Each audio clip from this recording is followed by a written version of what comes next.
Halloween is quickly upon us, so what better way to share some creepy campfire stories of serial killers and disturbing entities than with our list of the top 5 Halloween creepypastas. Hey guys, welcome back to Top 5 Scary Videos. I'm your host LUCYMCPHEE. If you're a fan of horror or the paranormal, make sure to give this video a big thumbs up and hit that subscribe button so you never miss another scary vid. Alright, let's jump in. In at 5, Peter Pumpkin Eater. The story begins with our author looking through his telescope at the moon, trying his best to be quiet because he knew his mother would be upset if she caught him up so late. Everything was normal until a low grumble was heard out in the night. He assumed it was his mother coming to check up on him, so he jumped into bed and under the covers. He heard footsteps, then another grumble. This time though, he could make out faint words. Was his mother talking to someone? The sound began to grow louder, getting closer and closer to his door. It sounded as though a large metal object was being dragged across the floorboards. He shouted out, "Mother, is that you?" But nothing. It became clear that whoever was there was singing a melody, but it was too masculine to be his mother. The noises got louder and louder. Lightning then struck, lighting up the room for a brief moment. Our author could see in the mirror opposite that he was not alone. He leapt out of his bed into the corner of the room, hiding under his teddy bears. He lifted his head, and there it was, a shadowy figure standing in the darkness. The figure then whispered in an eerie tone, Peter, Pumpkin Eater, had a wife but couldn't keep her. He kept her in the pumpkin shell, and there he kept it very well. Peter, Pumpkin Eater, had another and didn't love her. Up the chimney he did shove her. And that's where our creepypasta ends. In a log added later, it details how the mother and son were found dismembered inside their chimney. No details were left behind, and the killer may still be on the loose. In at 4, A Normal Halloween Night. This creepypasta documents the final time our author ever celebrated Halloween. When he was 10, there was news that a serial killer was on the loose in his area. That didn't deter him or his friends though. They got dressed up and ventured out for a night of Halloween fun. The first house they went to, an old woman answered the door. She began to panic and said, "Good costume." The kids were confused as they knew their Halloween costumes were subpar at best, but they took the candy regardless. The next house they went to, a similar incident occurred. A middle-aged man answered the door and said, "Jesus, don't scare me like that." They looked at each other confused and responded, "What do you mean?" He replied, "It's a very good costume, nothing more." He then gave them a lot of candy, but our author couldn't shake off the feeling that something wasn't quite right. They then went to a house at the end of the street where a crazy woman lived. Again, they scared her. "Good costume," she said. "That's the best costume I've ever seen." Our author finally broke and responded, "Whose costume?" She replied, "The guy in the serial killer costume behind you." Ugh. In at 3, My Last Halloween. Our author begins this story by describing one particular Halloween when he took his children out trick-or-treating. It was an unspoken rule that you only knock on the doors of the homes with lights on, but this particular night the eldest child wanted to knock on the door of a towering 2-story house that for the past 2 seasons had been vacant. The author had noticed a moving truck parked outside a month back, so he agreed and his children approached. They knocked, but there was no answer.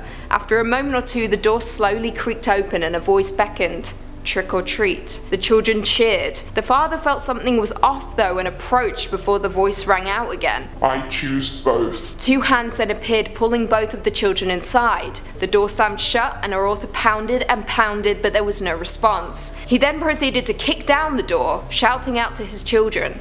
They searched the house, but to no avail. The children were not there. It has now been a year and there has been no word. In at 2, The Masked Man. Our author in this creepypasta documents a handful of days over the Halloween period with his son James, who was adamant on dressing up as Buzz Lightyear. During the lead up to the big day, our author was preparing for his son's arrival, as he only gets special holidays following the split from his wife. On the night of October 22nd, our author details seeing a creepy man lurking around his property, almost scoping it out. He hid out of sight and peeked through the window, trying to catch a glimpse of who the masked figure was. He drew back the curtains and came face to face with the snooper, who was donning a mask similar to the one from the Scream franchise, only this time the jaw seemed to be swaying in the wind, and it had fang-like teeth. The masked man's left eye began to scan around, drifting away from where it fixated, locating our author. As it did, it disappeared. Now hopping over to October 25th, our author has a bizarre encounter with one of his neighbours that he doesn't know too well. He had placed a bowl of candy outside with a chicken scratch sign that read, "Take one." Oddly though, the sign was smeared in bloody fingerprints. He then recounts how the one and only time he had encountered his neighbour, he was looking distraught and rushing out of his house. He had said that he was late for work, which our author found odd as it was 8:30 at night. The neighbour then said he worked as a biologist at a military base place and said no more. Heading into October 28th, our author has yet another encounter with the masked man.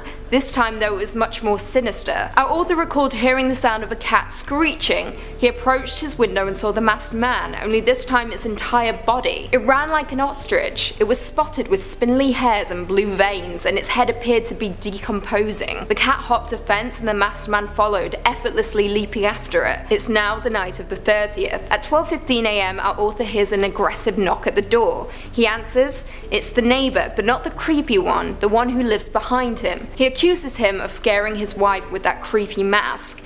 Our author is offended that he could ever possibly think it was him, but pleased that others have been seeing the masked madman. The neighbour goes on to say, I quote, "I saw you jump clean over that fence of yours and crawl right back into your basement." Wait, what? Concerned, he opens the door to see his son just as he had left him, sleeping facing the wall. He returns to the neighbour who says, "Just stay the hell away from me and my family," before an aggressive tone takes over him and a chuckle erupts with bottomless blue eyes emerging, the same eyes he saw outside. He then says, "I gotta hand it to you though, I nearly busted out laughing when I saw you running around wearing your little kid's Buzz Lightyear costume. What the fuck?"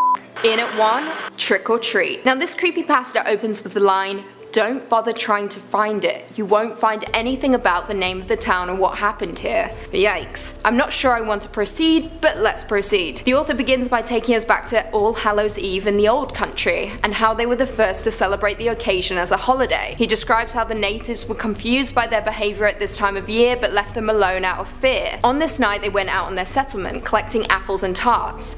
The author's little girl dressed as the Queen of England. Thank you, sir. She promised to return after sundown and not to linger too long at the households of the community. I'm getting nervous. The community was unaware of the house at the edge of the settlement until children began to enter. It was unlit and had no windows or fire to speak of, but the house seemed to be shimmering. Our author questioned it, asking other settlers about the house, but they all thought him odd, saying, "What do you mean? There's no house there. They're going to play by the stockades." He decided to venture out towards the house the children were heading towards, and what he saw through the cracks of the house unsettled him. He drew his knife, entering the home, but when he got inside he knew his knife would be useless against the forces inside.